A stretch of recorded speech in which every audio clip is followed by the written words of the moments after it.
and welcome to the Pottervision podcast, the podcast where every single week myself, Lukas, Kirkby, and a gentleman that likes to be known as Tom Lawrinson, we look at a chapter from the Harry Potter books and we use that as a skeleton for a podcast episode. This week we're on episode 83, chapter 26 of The Goblet of Fire, The Second Task. Oh, Tom, how are you feeling about this task that we've got today, recording this? I'm feeling hopeful. Me too, actually. Yeah. When you say you're hopeful about today's task, Yeah. you listened to Monday's episode, last Monday's? Hey, I did. I listened to this week's episode, and my bit of news that I'm going to reveal that I've been up to this week is I'm going to sue you. Yeah, because there was a lot of slander in that episode, may I say. You think? I put my little AirPods in, right? Right, I put my noise cancellation on so I can enjoy the episode to the full. And what do I hear for the first 6.5 minutes of the podcast? But Tom being nasty about me. What do you mean? Where's the nastiness coming? Look, I'll hold my hands up and I'll say the bare bones of the story are true, right? See? We'd agreed to The meet bare on Friday. boner of the story is true. We'd agreed to meet on the Friday, but the week ran away with me and I hadn't prepared the episode in time.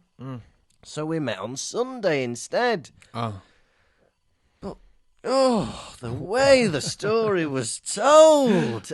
I come across like a right knobhead. I said it as concise as that, didn't I?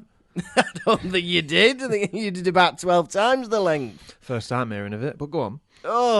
I come across as this like awful prima donna that bosses everyone around, but I'm not.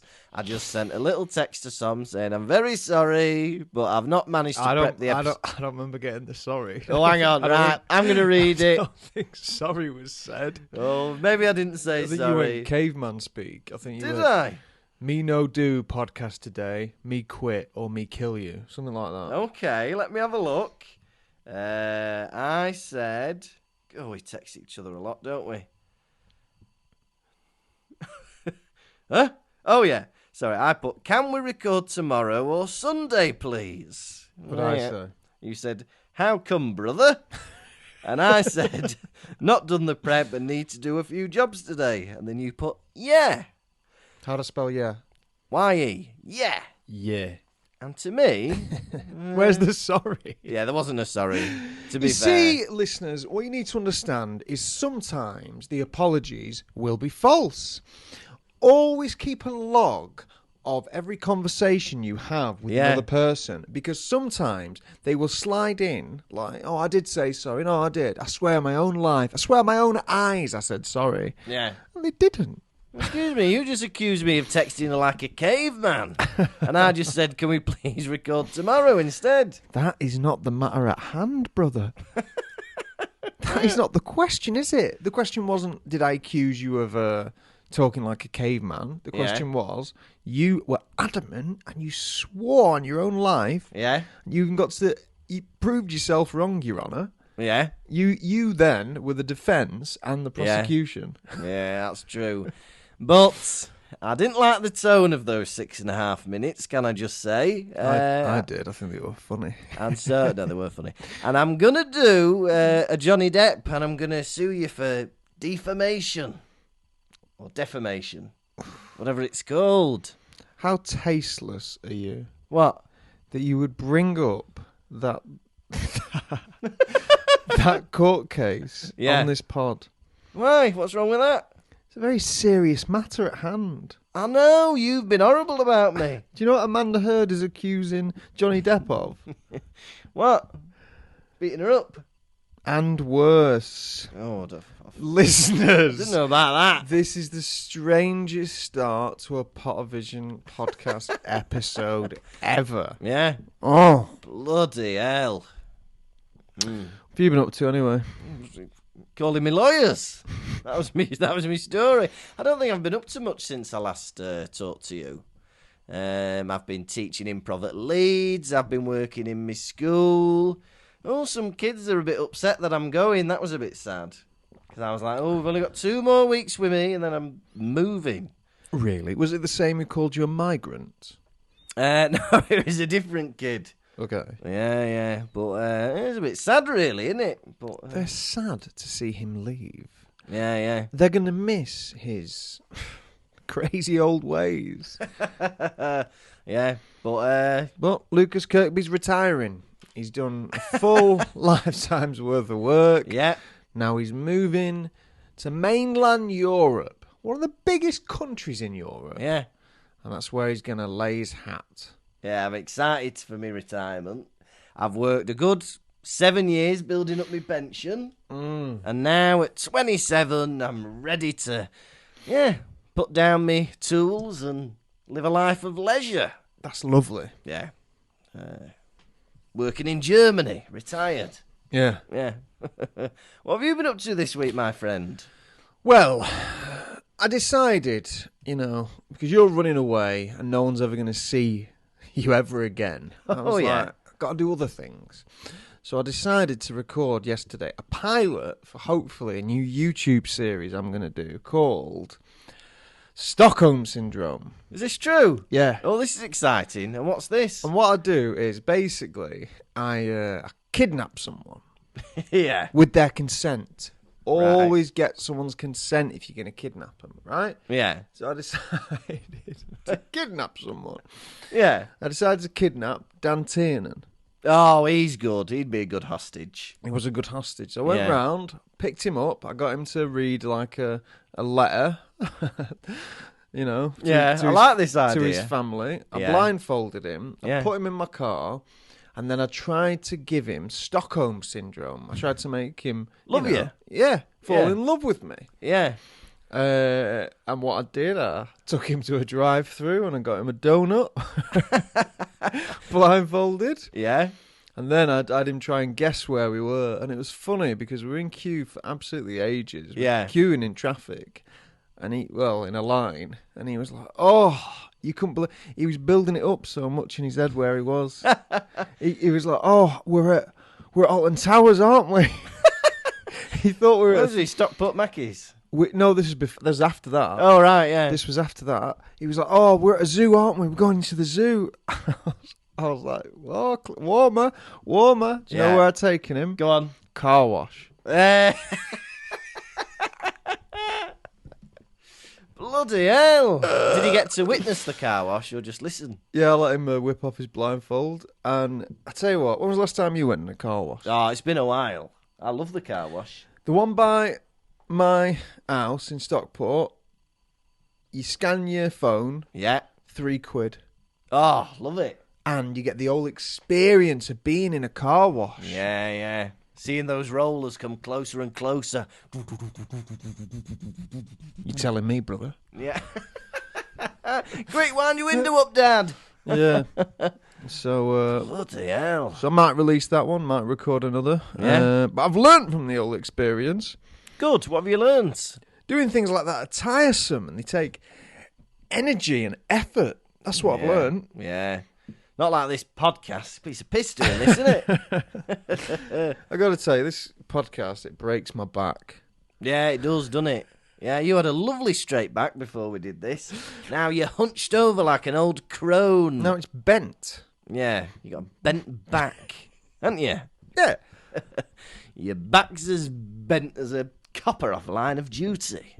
Oh, why'd you have to bring that up? Oh, what can I bring up, eh? Yeah. What have you had for eat today? I've had... Oh, yeah, I was telling you about this. I've had... Because I work in Bolton and there's a famous pasty company called Cars Pasties. There is no such thing. There is. CARR Pasties. Right? And they said, right, look, you've got to have a Cars Pasty before you go. So I was like, all right. So we went to Cars Pasties, right? Hey, and we went to the proper one because they sell it like Spar and stuff. But we went to the actual Cars Pasty shop and it was next to Cars Pasties HQ. And I had 2 pasties. I had meat and potato and I had cheese and jalapeno. And let me tell you, they're some of the best pasties I've ever had. Oh, they were good. Lovely, soft but not soggy pastry. Well, that's your last one you're ever going to have in your life. Yeah. Before you're shipped off Yeah. to the Isle of Alaman. Yeah, that's true. Yeah. And I've been moving my stuff as well. There's a woman who does a workshop in Leeds who is from Germany, and they're moving back in August.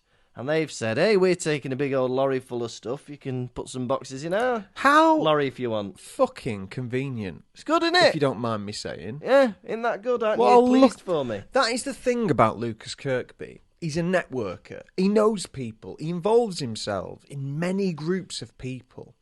Improv. Another group of improv. Yeah. He works in a school. He works in another school. He went and found me. The loner, the hermit that I am. Yeah, yeah. I'm like Luna Lovegood's dad. Yeah, you are. Aren't I? Yeah. And I'd sell you for less than he did. Yeah, it's all about who you know, isn't it? And and all I have to do is pay the difference in petrol that it would have been extra to go to where Martina is with the stuff. They're going to drop it off at your house? I think so, yeah. Wow. How far away do they live from Martina's lot? About an hour and a half. Mental. Lovely, isn't it? Mental. Yeah, fantastic. If you lived an hour from me, yeah, we wouldn't see each other ever again. I'm not far off now. About 40 minutes with bad traffic. Oh, let there not be bad traffic. Let there not be bad traffic, please. Oh, please. Yeah. Tom Lawrenson. Lukas Eugene Murphy Kirkby. I'd love to be called that, Murphy Kirkby. Would you like a rundown of the second task? More than anything, dear friend. So they're trying to figure out how the heck is Harry Potter going to survive underwater? And they just can't figure it out. They're in the library till the silly o'clock in the morning. They can't work it out. And Harry even ends up sneaking back into the library with his invisibility cloak in the middle of the night and falling asleep. Next thing, he's woken up by Dobby. Dobby's woken up. He said, Harry, you've got 10 minutes to get your ass down to the lake and do the task. Right, so he's running. He's got a stitch. He gets there, he's out of breath, but he jumps in the pool, eats his gillyweed, which Dobby also gives him, and he's suddenly got gills and webbed feet and big old hands that can paddle. He swims down to the bottom of the lake, and there the bottom are Ron, Hermione, Cho Chang, and Fleur's sister, who doesn't have a name. And then he thinks, right, well, Ron's mine, of course.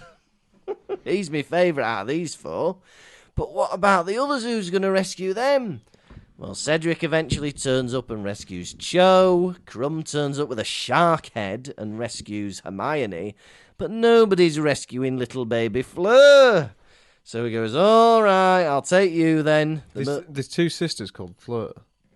No, I thought it was baby Fleur being the sister of Fleur. Oh, right, okay. Mini Fleur. And the merpeople like, no, you can only take Ron. And he goes, I'll shoot you. And they go, all right, you can have the baby. So he takes them all up and he nearly drowns, but he gets them up and he's the last one out. But because he was a good boy, they award him second place with 45 points. And now in the overall scores, he's tied first with Cedric. And that was the second task. Oh, I loved it. Oh, I loved it. What a chapter, by the way. What a chapter. Yeah. I was grinning from ear to ear. Do I even have to finish it? No. To arsehole. Ear to arsehole. Right? He had a mad-eye moody grin. It was lopsided. Is that going down the front and then round or down the back? Imagination up here, pal. Imagination up here. Keep it out the gutter. All right. Oh, you're gonna win, Harry. Don't put that pressure on him. Yeah, come on, Hagrid. Don't put that pressure on him, right? Yeah. It's an honour just to be taking part. Why does he have to win the task? You've already figured it out, haven't you, Harry? I know. No, he's not. Nobody in this book is like, well, it's the taking part that counts. Everyone's like, I know you're gonna win, and if you don't, I'll kill myself. You better win, Harry, or put it this way, don't show your face round here no more, boy. If you don't win, I'm gonna bloody fire myself, resign, and kill someone. Oh, thanks, Hagrid. Now have a cup of tea, won't you? Now they're practicing some banishing charms, aren't they? And someone's throwing Flitwick around the room. Has he got no defensive capabilities? This master of charms. How does he allow himself to be in all these situations? He's either being flown around, dangled upside down, a frog lands on his head. He's always at the butt end of these spells. And it's funny because he's little, apparently. That's what we're supposed to get from this. You don't see McGonagall flying around the room, do you? No. No, you don't see Moody with a frog on his head, do you? No. You don't see Snape with mangled legs. Oh yeah, you do see. Yeah, you do see Snape with mangled legs. I'll give you that. You don't see Snape strutting around in a negligee, do you? Yeah, that's true. No, you do. Yeah, he's 19. And they're having a discussion, aren't they? Hey, what's the deal? Who's got it out for Harry? Is it Mr. Crouch? It's a bit suspicious, isn't it? Hey, it'd be a good twist if it ended up being Grubbly Plank, wouldn't it? Put his name in the goblet of fire. You'd never suspect her, would you? You won't suspect her because it sounds like there's no such person. Who put your name in the goblet of fire? Who was it? It was Grubbly Plank. Liar. Don't start making up names for attention now. Right, you've just put your hand on the Bible, and now you're saying Grubbly Plank to me. Great, eternal damnation. I hope you're happy. And he's trying to think, isn't he? How am I going to get underwater and survive? Right? Yeah. It's not as if humans can do it with a scuba suits. Well, don't they say... What is it they're trying to accio from the nearest muggle town? Aqualungs or something. Do you reckon that's snorkeling gear? See, I thought that was like a magic thing. I don't know what aqualungs are. I think it might be a human thing. Yeah. Because it had to be like, oh, what if they go past humans? Yeah. Hey, just do aqua... You don't have to do accio. You can go and get them. Hey, right. Wait till the minute before the task and then shout accio aqualungs. Yeah. Leave the school premises, take your broomstick, fly to the nearest town, take some. Yeah. On your way. Sorted. Hagrid will go and get them for you. Dumbledore will go and get him for you. That's the other thing with this chapter. So Harry's got to figure out, how am I going to breathe? Yeah. Do I need to finish? Underwater. Yeah. Right? How's he going to breathe underwater? How's he going to breathe? To his ass. He's not asked anyone who might know. Yeah. He's not asked Dumbledore. He's not asked McGonagall. He's not asked Snape. He's not asked anyone. I'm assuming the Triwizard Champions must not have any help. Yeah? I know, yeah. But why not? Exactly. He's already figured out the riddle. He should do the Polyjuice potion, turn himself into Madame Maxime, and ask Hagrid for advice. Wouldn't do that. Why not? Because of what might happen. Yeah. What are you thinking? I'm thinking might happen. He might have to kiss Hagrid. Worse than that. Shag him. Worse than that. Oh God! What? What? Have his babies. Have to breed with Hagrid, isn't it? Breed with him. Oh, bloody hell! Here's a question. Harry's pregnant during the third task. Oh. So if you take... Yeah, this is interesting. How good is the Polyjuice potion? Because if you Polyjuice potion yourself into a woman, can you get pregnant? I sure hope so. Otherwise, what's the point? I'm not doing it. Harry pregnant by the end of the year. Oh, Hagrid, you're going to be paying for this kid, you know. You're not getting away with it. I know where you live. Oh, that'd be good. Would be good, wouldn't it? Very good. Now, Harry is reading in the library, going through every book and also, there's not even as if there's a key to any of these books, you know. You can't go ask the librarian, you got any books about breathing underwater? I can't tell you. Oh, for Christ's sake. I know. There's got to be like a list of books. Just a million books out. Yeah. But Harry's heart skips a beat every time he sees the word water. But, like, surely he should know if he's reading a recipe for something else. I know. A potion, you know, for making your legs long. Water. Oh, add 250 mils of water. Pay attention. It's in the question. Yeah, come on. Hey, can I have a glass of water? What are you going to say next? Nothing. To breathe in? No. To drink? No. Oh, when am I going to find this clue? Victor Crumb, Oh, yeah, that fella. in this chapter, turns himself into a shark. Oh, yeah, big shark head, doesn't he? Half shark. Shark boy, right? Yeah. Hermione Granger says at the beginning of the chapter, they're talking about animagi and saying how you don't get to learn how to do it till you're a bit older because it can go wrong. Is Victor Crumb part animagi at that point? Is he having a go at that because he's not fully formed? Yeah, he's on his way, isn't he? Is that an example of a ill-formed animagi that Hermione was talking about? Well, you know, because he's only had a couple of months to figure out this clue. If that's what he's done in 2 months, he's going to be fantastic animagus. He really is. If he can have a big old shark's head and survive underwater after just 2 months of practice, he's going to be fantastic.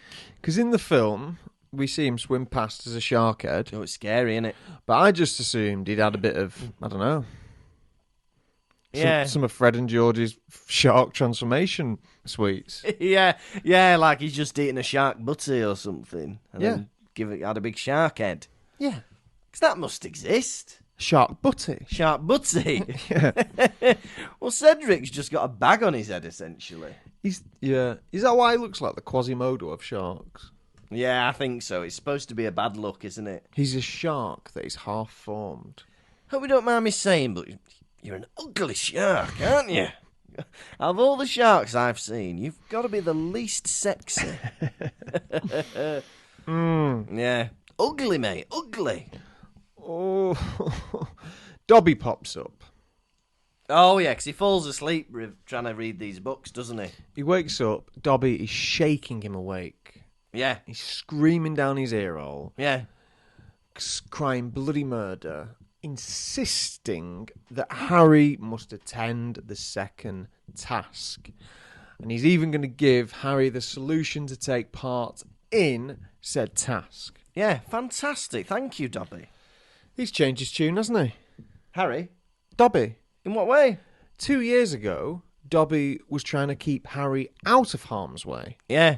Now, if anything, he's putting him in harm's way for Yeah. what lurks in those waters. Giant squid. Grindylow. Merpeople. Yeah. It's cold. Yeah. You're right. Shark boy. Yeah. 2 years ago, Dobby is trying to save Harry's life. Today, get in that lake, lad. You've got 10 minutes. Dive in. But why has it taken Dobby to do it? He's got 10 minutes left. Has no one else come to say hello? I know Ron and Hermione are down in the lake, but there's no one else come to find him. But he's still under the invisibility cloak at this point. Yeah. So can Dobby see through the invisibility cloak as well? Maybe could hear him snoring. Oh yeah, maybe. But this invisibility cloak, right? Cats can see through it. Elves can see through it. A magic mechanical eye can see through it. This cloak is shit. Everyone else but humans can see through it. I know you'd be going, excuse me, Death. Yeah. Right? When me and my brothers passed over the river, Yeah. and we didn't die, Yeah. and you give me the invisibility cloak, Yeah. I'd be assuming that Mad Eye Moody and a little elf couldn't see through it, Death. Yeah. Excuse me. Have it back. Yeah. My dog keeps giving me away. I'm here trying to spy on women, right? And my dog keeps barking at me, giving the game away, tugging the cloth over my head. What you going to do about it? Yeah. What are you going to do about it, dead boy? Don't call Death Dead Boy. All right, Grim Reaper. There you go. There you go. Yeah. Much better. Just a bit shit in it, this cloak. And also, Dobby, like, I know most people, I reckon every member of the listener base of this podcast adores Dobby with all their hearts. There's nothing more appealing than a skinny little creature that is sickly and lives by its own laws, right? Yeah. People love that. Yeah. But for me, it's even bigger insult that he can't even be bothered to learn Ron's name. Ron has gifted Dobby with a Christmas sweater.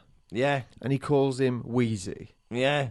You know Harry Potter. Harry Potter, Harry Potter, Harry Potter. Yeah. Yeah. Oh, he's Wheezy. Yeah. Come on. Harry doesn't call him Weasley. Harry calls him Ron. Yeah. My best friend, Ron. Where's this Wheezy shit coming from? Yeah. If you've not got the respect to learn my friend's name, then I don't have the respect to talk to you. Now give me that gillyweed and piss off. Yeah? Got me thinking, though. That's it. Gillyweed is the method that Harry takes to breathe underwater. Yeah, fantastic. How would you breathe underwater if you didn't know about Gillyweed? If I didn't know about gillyweed... You didn't know about Shark Boy, and you didn't know about Bubblehead. And I'm not allowed to use a scuba diving suit with oxygen cylinder. No. How would I would have a 100-metre long snorkel. That's good, it'd work. Yeah? That's good, that's great, it'd work. Yeah, big old snorkel. And, yeah, that'd be how I'd do it. Swim about with me snorkel like that. Yeah, what about you? For me, I would walk confidently into the water, waving at everyone, and then I'd just drown. Everyone would be thinking he's got something planned. Sink down. Minutes later, my body rises to the top, face down. They'll be thinking, any minute now, he'll swim down again. And then they'll have to fish me out with a big old hook. They'll use your snorkel. Yeah. Silence! Silence! He's dead. But Harry, right. If he's got no information about this gillyweed, but he eats it all at once. Whereas me, I'd be like, well, I'll eat a bit. And when it runs out, I'll eat a bit more. And keep it going. Wow. But no, he does make that horrible noise in the film, doesn't he? Like, eating the gillyweed. Right. It's because we're spending so much time around David Tennant. Hello, father. Yeah, Harry, why are you swallowing it whole? Have one little nibble. See how that gets you, yeah? Have the rest in your pocket. He's going in his robes. Take them off. All right. Crumbs in his trunks. Accio trunks. Come in those. Come in the trunks. You know, someone that... Right, you can't just go completely unprepared. That's not the rule. You can come dressed in a swimming costume. Yeah. You can, can't you? Yeah. You can. You can. Now, he's about to jump into the... this made me laugh. Because he's so tired from running and out of breath, he's got a stitch. And then it says, while Baggerman's doing the announcement, Harry's massaging his ribs. Oh. Stop that. He's massaging Bagman's ribs. No, his own ribs. I'd love to see that, though. Harry, I'm trying to do my announcement here. You stop massaging me ribs. Away, man. I'm trying to do me sonorous charm. Silence. And as he's wading into the river, it says there were laughter from the audience and catcalls from the Slytherins. Catcalls? Hubba, hubba. Oh! Get your tits out, Potter. Small girl, it might never happen. Show us your arse. Fancy a drink, bye-bye. Go on, give us a blowy poddy on the roof. How bad on the roof? It's mucky, this episode. It's You're making this episode go mucky. You mentioned a blowy. You're steering it that way. I'm not. You are. You're the driver of the mucky boat. Yeah? I am the driver of the mucky boat. You're the captain. SS Smut. That's you. Call me Captain Smutboy. You smut, you're on it. Next stop, Mucky Town. When I was a kid, I used to hold my eyes open underwater, and I'd do it, and then later on they'd hurt. What, hold your eyes open with your hands? No, I'd just swim with my eyes open. Oh, yeah. Have you ever done that? Like, briefly, to see where I was going. Goggles are the best, but I'd swim lengths with my eyes open.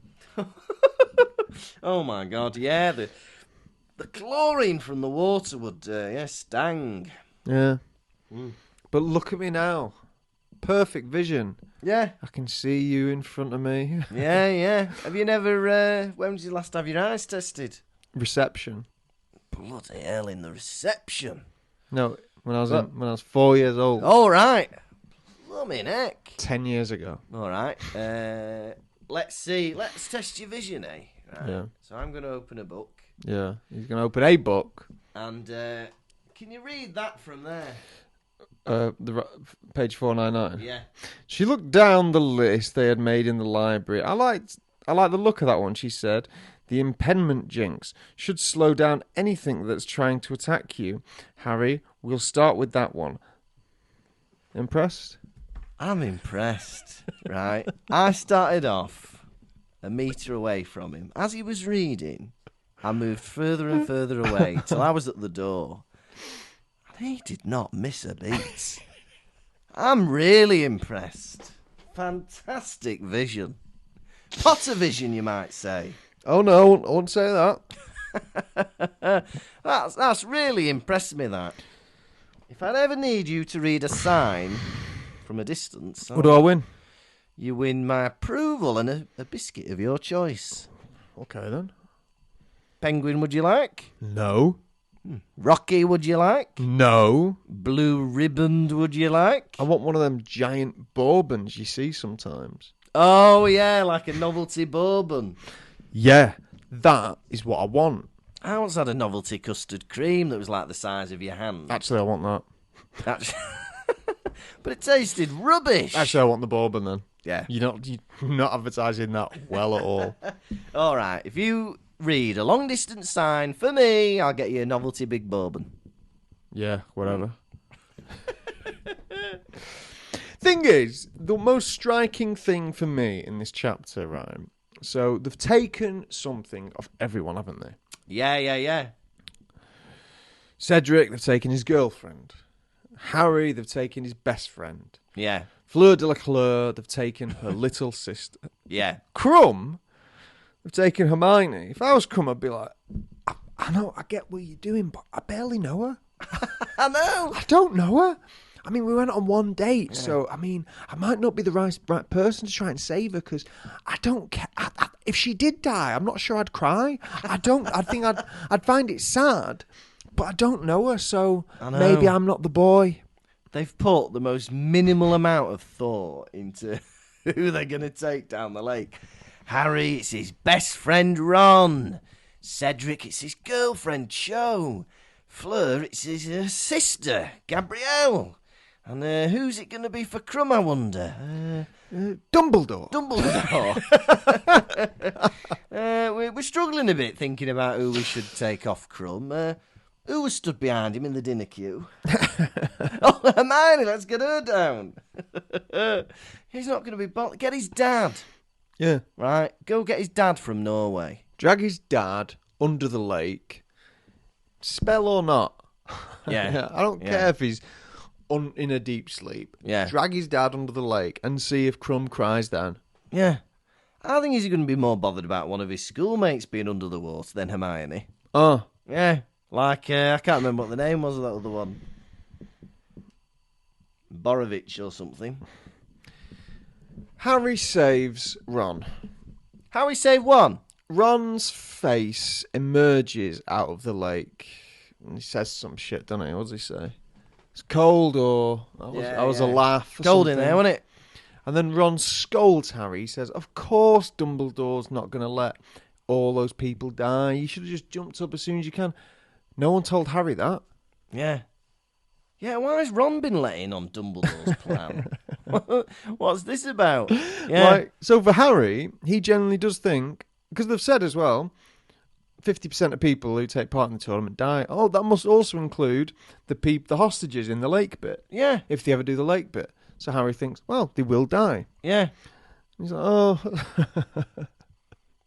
of course they're not going to let me die. Yeah. We don't know that. Yeah. He could have easily been killed by a dragon in the first task. What's Dumbledore going to do if he has a flaming breath breathed on his head? You're not going to save him from that, is he? Decreaso momentum. What is it? Fire extinguisher. Arresto momentum. Closing his eyes doing the spell. Oh. Yeah, I know what you mean. Like, and also, there's no need for that to be in the book. Let it be full of danger. Oh. Yeah? Why not they be at risk? Because then it means more when Fleur's... I think in the movie, there's no understanding that they're going to be saved. No, there isn't. And Fleur is much more grateful. Yes. Yeah, I prefer that in the movie. I deserve nil points. Nil points. Nil points. And I also like in the movie that Neville is the one to help Harry with the gillyweed. Better writing, isn't it? Yeah, because that also gives more of a Moody connection, doesn't it? Because Mad-Eye Moody is the one that helps Neville. Hell yeah, brother. Yeah. Also, just a little guest appearance from Moaning Myrtle in the lake. Hello, Harry Potter. It's me, Moaning Myrtle in the lake. I've just swam past some shit to see you. Hello. It's over there, by the way. Thanks, Myrtle.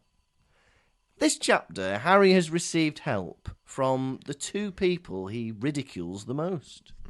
He's horrible about Dobby, he's horrible about Myrtle, and here they are saving his life. Oh. And his chances of victory and glory. And I bet he doesn't thank them. I bet he doesn't thank them. Oh, he said he's going to buy Dobby a pair of socks for every day of the year. Bullshit, that's not going to happen. We're not going to read about that. He's not going to do it. And where's he going to keep these socks? Yeah. What a burden you're giving this elf. Dobby. Imagine 365 pairs of socks. I know. That is 730 socks. Dobby, what are you going to do with these? Sleep in them. You only get a bin to put all your belongings in. If I was Dobby, I'd sell them on. Oh, yeah, get a business going. Because he only wants odd socks as well, so he could get rid of half of them. Yeah? Share them with his elf friends. His freaky little friends. Has there ever been a boy that can swim faster than a shark? Well, there is a boy that swims as a half shark. Mermen are afraid of magic. Oh, they are, aren't they? They don't like him pointing his wand at them. He said, "Let my friends go, or I will shoot you." He puts a gun to their head. They're like, fair enough, we'll skedaddle. And the next minute, they've gone from that to, like, giving him a procession up the lake. Yeah. So they've gone, right, go away, that's against the rules. Gotta say, Dumbledore, he tried to kill us, but we respected it. He tried to kill us, but once he's put a gun to our head, we followed him up the lake singing. Brilliant. Do you know what? Even though he was last, put him in second place. That's what we say. Because he's going to kill us. Yeah, that's mental, that, isn't it? He's put a gun to their head, and then they've come up out of their natural habitat to land where they cannot breathe, and said to some judges, "Give that lad the golden buzzer." Oh. He deserves it. He was a nice boy. He threatened to kill us to save his friend. 45 points to him, please. 45 puntos. Hey, his watch stops working, doesn't it? He runs out of time and he doesn't realise. Oh. he needs one of those watches that have, 100-metre water resistance. Do you remember them at school? People would show off in school with them. They were like, hey, look at me watch, it lights up. So you could do the buttons, it's a stopwatch, and it's 50 metres water resistant. If you're 50 metres under the water, you're not wanting to know what time it is, are you? You might be. You might be, I'm wrong. You're the little boy. You're the little boy from the Alliance and Leicester advert, and you're swimming around for pearls, yeah? Oh, yeah. But dinner's at 7. Yeah. You gotta rise to the surface of the water, Yeah. and have your supper. Yeah. Bloody hell, better be back up in the water, in the surface. Also, if you want to time how long you can breathe underwater. That's true, I've admitted I was wrong. Are you a good swimmer? I'm an alright swimmer, yeah, I'm alright. I'd love to see you in the pool. Well, maybe you can one day. What do you wear, wetsuit? Yeah, wetsuit, goggles, and I've sewn onto my wetsuit all my swimming badges over the years. Oh, immature, pathetic. 100 metres, 50 metres. Grow up, you weird man. Got all my Frosties sponsored badges. Oh! And I love the idea of Dumbledore speaking to the merpeople, because it says that Dumbledore can speak Mermish. So Dumbledore is just there going... Is he? Yeah. What do you think to that? I love it. I think that's great. I wish we could have seen that in the film, him screaming like the egg. Yes. Yes. Yeah, and Harry comes second. He's got to be happy with that, hasn't he? Because he was last, really. But he's joint first overall now, isn't he? Overall, he's joint first, yeah. Because he was first in the egg. The next one will be the tiebreak. If you look at this image of Harry on the front of this book, he looks to be about 8 years old, doesn't he? Yeah, he does. Look at that 8-year-old tot. Yeah, but he's getting that golden egg, innit he? God love him. Get him sneakers. Cool. And yeah, they're getting ready for the final task. It's in a few months. It's in June. And then he goes, oh, so Harry knew he had nothing to worry about until the 24th of June. Right, Harry, this is what got you into trouble in the first place. Prepare. They tell you they're going to say what it is from the 24th of May. Up until that point. I'll worry about it on the day. He's like me. He's last second Billy. Mad. Even if I don't know what the task is, I'd be going to the gym, getting fit, making sure I'm rested, eating properly, building up muscle. Oh. Come on! Oh. You can't leave it till the bloody last day. I hope when they get the information a month before, he starts prepping from then, from day dots. Oh. Right. How many Shark Boys out of 5 are you giving this chapter? I like this chapter. It was good. It made me stressed, though. I didn't like the first half of the chapter, which was just all about him not being prepared and reading loads of books for no reason. It was scaring me. But I did like the idea of being under the lake and the merpeople. It felt like a new world. It reminded me of the first book where he meets all the centaurs. And that feels like a completely new world in Hogwarts that we've never explored. So does this Mer village. I enjoyed that. It was pretty good. I like that Fleur finally stops being a snobby cow and starts kissing everyone. And their sister's been rescued. I enjoyed it. I'm going to give this a very solid 4 Shark Boys out of 5. I liked this chapter. It was a big fatty, and there was plenty of action for me to sink my teeth into. I wanted to dance with this chapter. Okay? Yeah. Yeah? Yeah. I loved... Honestly, it was finally the action that I've been craving. No more, talking, thinking about what we're going to do. We were right into it. I was a bit disappointed that it was Dobby who gave him the gillyweed. I thought that was a bit boring. I would have much preferred it if he'd achieved it himself. He'd have figured it out himself. Yeah. You know what I mean? So that made me very sad, and I cried for several hours about that. But I loved the heroic darkness of Harry Potter wanting to save everyone. And for that reason, that bravery, that, boldness, I've got to give this chapter 5 Shark Boys out of 5. Wonderful. Right, are you ready for quiz? Yes. Quiz, quizzicky, quizzicky, quiz. Gonna ask you some questions, how well will you do? Quiz, quizzicky, quiz. Gonna ask you about Harry Potter, Lucas, how well will you do? I'll blow you a kiss. Question 1. What charm were they practicing at the beginning of the chapter? The banishing charm. Correct. Question 2. What book does Hermione slam shut? Oh, no. Where there's a wand, there's a way. No. Okay. Weird wizarding dilemmas. Ah. Question 3.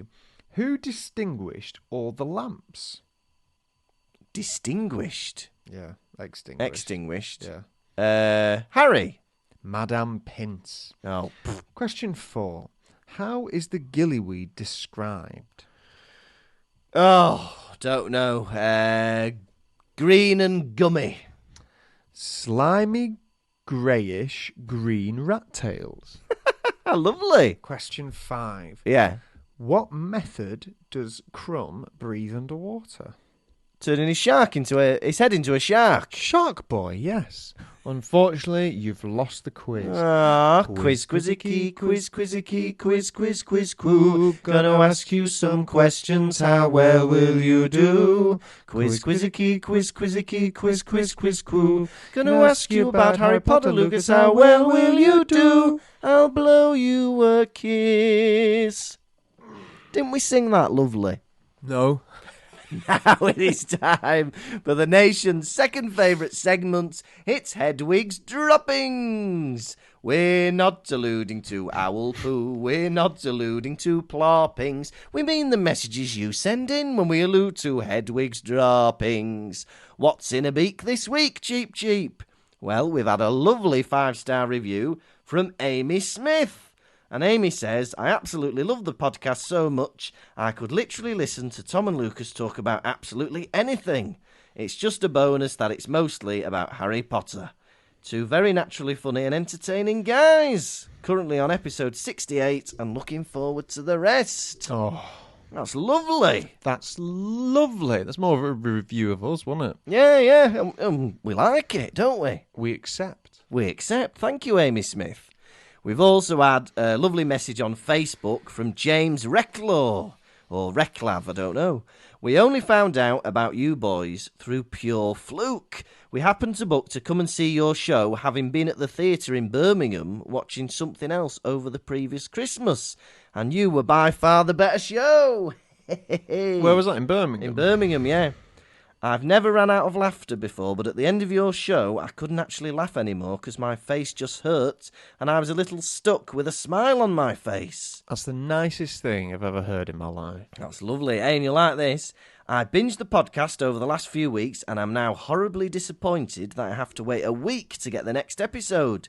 Isn't it about time you started doing one a day? No. Oh, it'd be too hard for us, James. It'd be too difficult. James, I'd sooner quit. If it became down to that, I've got to do one a day, I'd quit in a second. Yeah. I'd throw my laptop away. I'd throw this microphone away. Yeah. There's no need for that. Well, that's how I feel. Yeah. You can't put that much pressure on us, James. Yeah. One a week suits us fine. And hey, if you want more episodes, there's 30 on the Patreon, patreon.com/Pottervision. For simply just over £4.50 a month. Yeah. You can get access and you can support the boys. It really helps us, Yeah. Gets us better equipment. We can buy ourselves a drink or a bit of food every now and then. Yeah, and it helps us with our ongoing costs, doesn't it? Like, we're going to London this weekend and, we've got to buy transport and get hotels and things like that. Yeah, it just helps with that, doesn't it? If you'd like to, please, we welcome you. And you become a baby. Speaking of which, we've got our latest supporter to join our Patreon, and it's Alice, who's a baby Harry. Alice, you are in the back seat of your parents' car. You are speeding down the motorway. They are going too fast, dodging in and out of traffic. You become overwhelmed. With your dexterous baby hands, you manage to unbuckle yourself. The window is down and you start climbing out of the window. Your parents are too wild. They don't see it. You fall, but don't worry. I am driving alongside. I reach down and try and catch you, but and I almost miss. I jump out of my car window, grab you, roll. I get hit by a car. I get hit by another car. We land on the hard shoulder, and you are safe. Mwah, mwah, mwah, mwah, mwah, mwah, mwah. And I am the first responder, and I give you a kiss as well. Mwah! Welcome, Alice. That was Hedwig's Droppings. This has been the Pottervision podcast, in case you didn't know. Thank you so much for listening. We have 2 more tour dates left, but London's already happened as of today.